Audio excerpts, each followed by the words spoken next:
আপনারা প্রোগ্রামে যারা এসছেন শান্তভাবে থাকতে পারলে থাকবেন। এটা কারো কোনো দাবি তোলার জায়গা নয়, এটা একমাত্র এসআইআরের দাবি এবং ভোটাধিকারের দাবি, ব্যক্তিগত অন্য কোনো দাবি নয়। রাজনীতি করবেন না, যারা রাজনীতি করছেন তাদের আমি বলবো দোহাই, এখন মানুষ মারা যাচ্ছে, এটা রাজনীতি করার সময় নয়। আর বিজেপির কথা এসব দয়া করে করবেন না। জায়গাটা খোলামেলা আছে বলে এটা ভাববেন না যে যা ইচ্ছা করা যাবে। যে কোনো মানুষ এখানে আসতে পারেন, সম্মান নিয়ে আসুন। প্রেসকে দেখাবার জন্য তো বাইরে অন্য জায়গায় গিয়ে তো দেখাতে পারতেন, অন্য জায়গায় গিয়ে দেখাতে পারতেন। যান মোদিকে গিয়ে দেখান, যান নরেন্দ্র মোদী অমিত শাহকে গিয়ে দেখান, আর ভ্যানিশ কুমারকে যান। আমি পুলিশকে বলবো ওদের আস্তে আস্তে কোনো জায়গায় বসিয়ে দিন।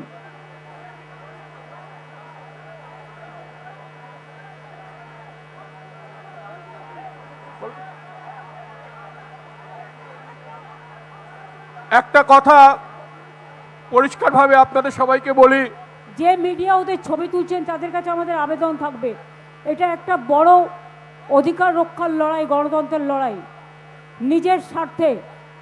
তাহলে মনে রাখবেন বিজেপি মাইন্ডেড যারা আছেন গদি মিডিয়া, আপনারা করতেই পারেন, কিন্তু তাহলে আপনাদের আলাদাভাবে করতে হবে।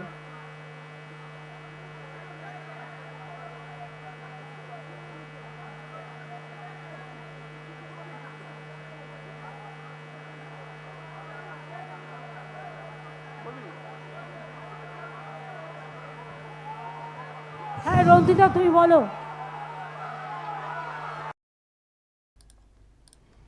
দর্শক দেখছেন, কালকে তো তাল কেটে গেছিল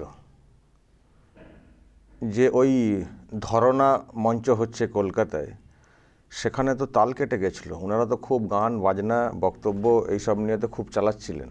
হঠাৎ করে একদল পার্শ্ব শিক্ষক শিক্ষিকা তারা তো ওখানে তাদের যেসব দাবি দাওয়া সেসব লিখে টিকে তো ঢুকে পড়েছিলেন।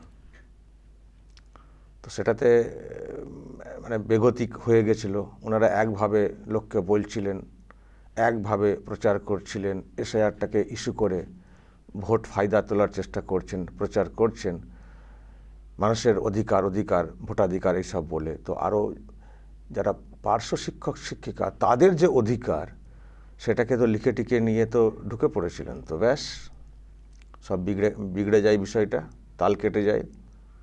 তখন এই ব্যক্তি বক্তব্য রাখছিলেন, সাদা জামা, সাংবাদিকতা করতেন, বিজেপির টিকিটও নিয়েছিলেন একবার, তারপর তৃণমূল কংগ্রেসে ভিড়ে বিরাট বুদ্ধিজীবী সেজেছেন।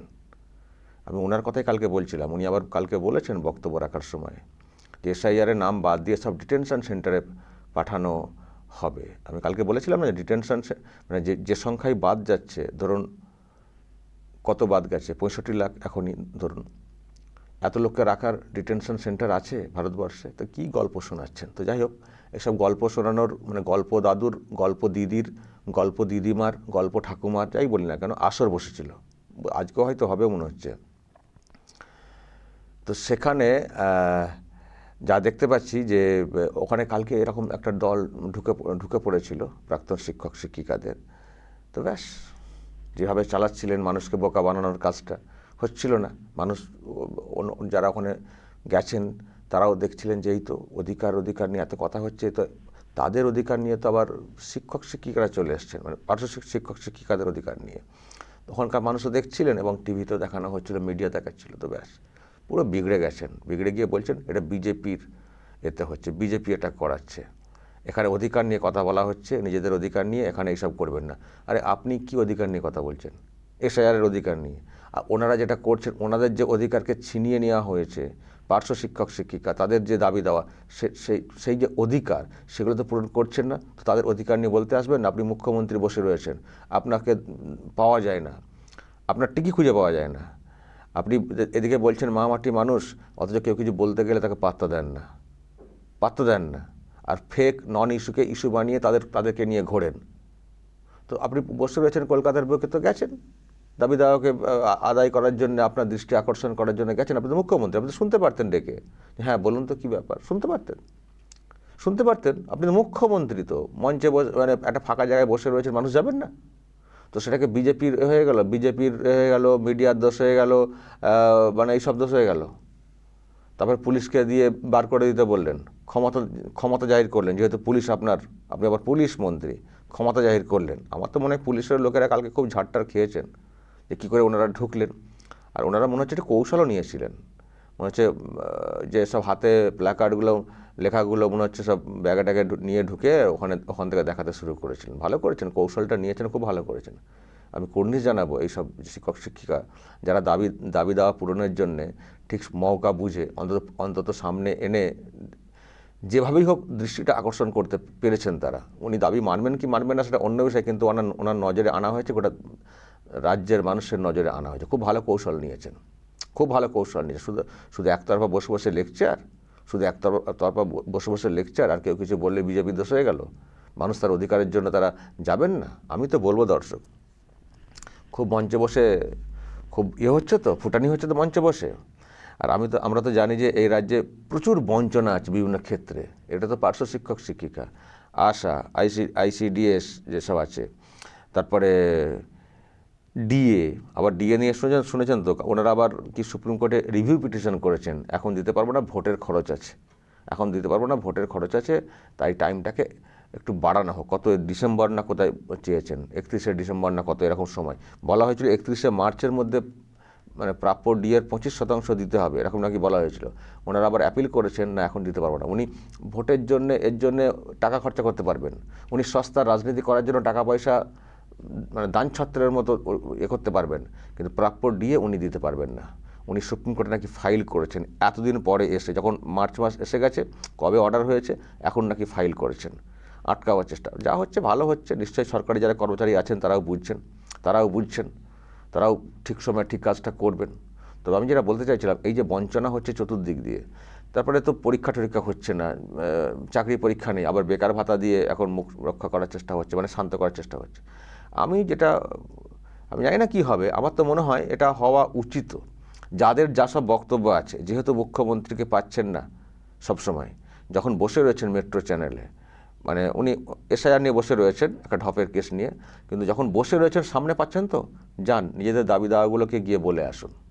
যাবেন, কৌশল অবলম্বন করবেন, যেমন কৌশল ইনারা অবলম্বন করেছেন ওইভাবে কৌশল অবলম্বন করবেন। এ আবার কী আছে, অন্যায়ের কী আছে? এটা তো অগণতান্ত্রিক বা বেনিয়ম তো কিছু না। মুখ্যমন্ত্রী তো উনি তো মুখ্যমন্ত্রী বসে রয়েছেন।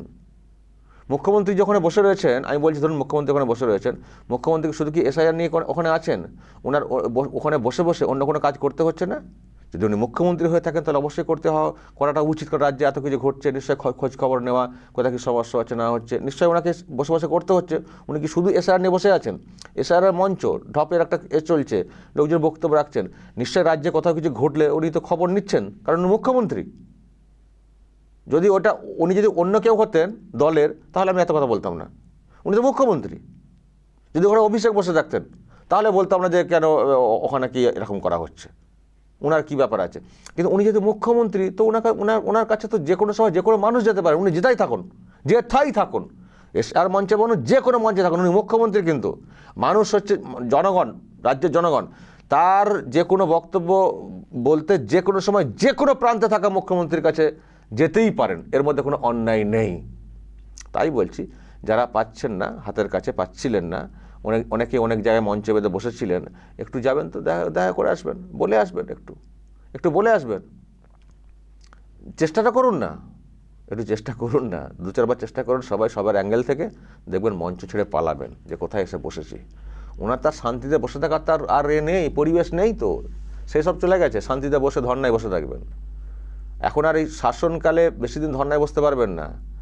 আর একটা হচ্ছে, বসতে গেলে ওনাকে এখন হচ্ছে না, এখন সব ওই যুদ্ধের যেমন সব সিকিউরিটি, আয়রন ডোম লাগানো ইত্যাদি, মানে যাতে করে অন্য শত্রুপক্ষের কেউ না ঢুকতে পারে, এখন ওইভাবে করতে হবে।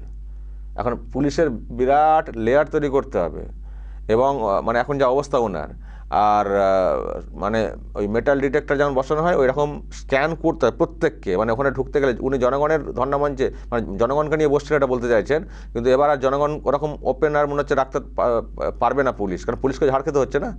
এবার সব ব্যাগপত্র চেক হবে, সেই এয়ারপোর্টে ঢোকার মতো আমার মনে হয়। তবে উনি নিশ্চিন্তে থাকতে পারবেন। রাজ্যের মানুষের যা ক্ষোভ আছে না, যে কোনো সময় যে কোনো মানুষ চলে যাবেন। এবং আবারও বলছি, যাওয়াটা উচিত, কারণ সামনে যেহেতু পাওয়া যাচ্ছে। এর আগে একবার রেড রোডে ধর্নাতে বসেছিলেন, দেখেছিলেন আপনারা কীভাবে টাইট সিকিউরিটি চতুর্দিকে করে দেওয়া হয়েছিল, যাতে করে এই দিকে ধর্না মঞ্চ, বঞ্চনার যে ধর্না মঞ্চ, এখান থেকে যাতে লোক ওদিকে যেতে না পারেন। তো এখন এখানে বসে রয়েছেন, সামনে ভোটও চলে এসছে, আমার মনে হয় প্রত্যেকেরই তাদের বক্তব্য তুলে ধরার জন্য যাওয়া উচিত। চেষ্টাটা করুন না, পুলিশ হয়তো যেতে দেবে না সহজে, চেষ্টা করুন না।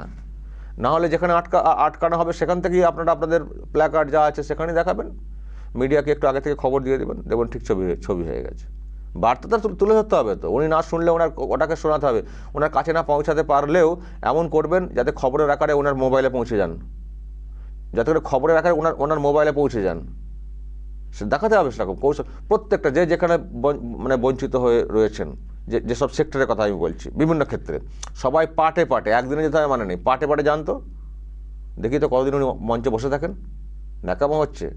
যারা সত্যিকারের বঞ্চিত তাদের অধিকার পূরণ না করে একটা নন ইস্যুকে মানে ইস্যু বানিয়ে এসআইআর ফালতু একটা, যার কোনো ভিত্তি নেই, নিজেরা লোকেদের নামকে বাদ দিয়ে কমিশনের ঘাড়ে দোষ দিয়ে ভোট ফায়দা তোলার চেষ্টা করছে, আর ওনার কাছে কারো যাওয়া চলবে না, গেলেই নাকি সেটা রাজনীতি হয়ে যাচ্ছে, সেটা বিজেপি করাচ্ছে। ন্যাকামো চলছে, ন্যাকামো বিজেপি করাচ্ছে। প্রত্যেককে যারা যেখানে বঞ্চিত আছেন যান, সব ধর্মতলে যান, গিয়ে সব যান, চেষ্টা করুন, ঢোকার চেষ্টা করুন, নিজেদের বার্তা দেওয়ার পৌঁছানোর চেষ্টা করুন। কেন আপনাদের অধিকার পূরণ করা হবে না সরকারের তরফ থেকে? সরকার যেটা কাজ সেটা করবেন না, উনি ধর্নামঞ্চে বসে রয়েছেন, ধর্নামঞ্চে বসে দোল করবেন, আর ওনাকে সবাই হাওয়া দিয়ে দোলাতে হবে, তাই তো? ন্যাকামো হচ্ছে। খুব ভালো কাজ করেছে যারা করেছেন, কৌশল অবলম্বন করে করেছেন, খুব ভালো কাজ করেছেন। প্রত্যেকটা মানে সেক্টরের এইরকমভাবে যাওয়া উচিত, ওনার ঢপবাজিটা বন্ধ করা উচিত। যান না, আবারও বলছি, যান না চতুর্দিক দিয়ে মাঝে মধ্যে যান না, দেখবেন কতদিন উনি ধর্নায় বসে থাকেন, পালাবেন, ছুটে পালাবেন। দর্শক বলবেন যে বিক্ষোভ কর্মসূচি গতকাল হয়েছে অন্যায় হয়েছে, যা বলার দর্শক বলবেন এবং নজর রাখবেন আরামবাগ টিভিতে।